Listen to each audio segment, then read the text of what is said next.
Hello viewers, আসসালামু আলাইকুম। দুষ্টু পোলাপানের আজকের এই ভিডিও আপনাদের সবাইকে জানাই স্বাগতম। আপনারা এর আগের ভিডিও দেখেছিলেন আমাদের প্রধান গেট শুধু তৈরি করা হয়েছিল।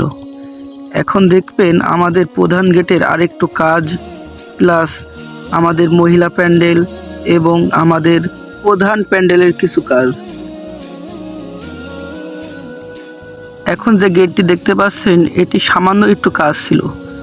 পরে দিকে খেয়াল করলে দেখতে পাবেন যে এখানে একটা কাবা শরীফের আর্ট করা হয়েছে, অনেক সুন্দর লাগছে। এখন যেটা দেখতে পাচ্ছেন এটাই মূলত মহিলা প্যান্ডেল।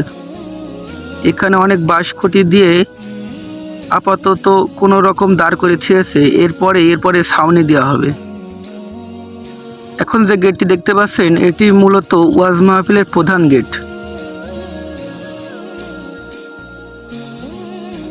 চলুন এবার দেখে আসি ভিতরটা আসলে কেমন।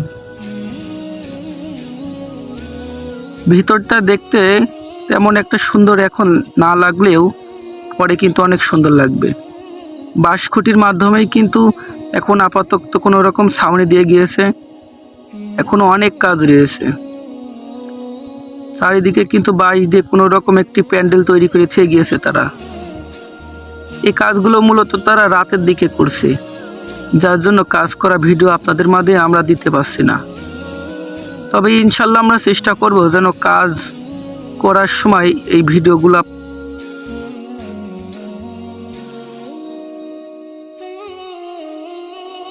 এর আগের বার যে ওয়াজ মাহফিলটা হয়েছিল ইনশাল্লাহ তার থেকেও ভালো এবার হবে। ওয়াজ মাহফিলের জন্য এর আগের বার যে বাজেট ছিল তার থেকেও এবার দ্বিগুণ বাজেট হয়েছে, যার জন্যই কিন্তু এবার প্যান্ডেল বক্তা দুইটাই ভালো আসবে ইনশাল্লাহ। এখন যে প্যান্ডেলটা দেখতে পাচ্ছেন এটা হলো মহিলাদের প্যান্ডেল। মা বোনেদের যেন কোনো রকম অসুবিধা না হয় এই জন্যই কিন্তু এবার প্যান্ডেলটা অনেক সিকিউরিটি এবং অনেক বড় করা হচ্ছে।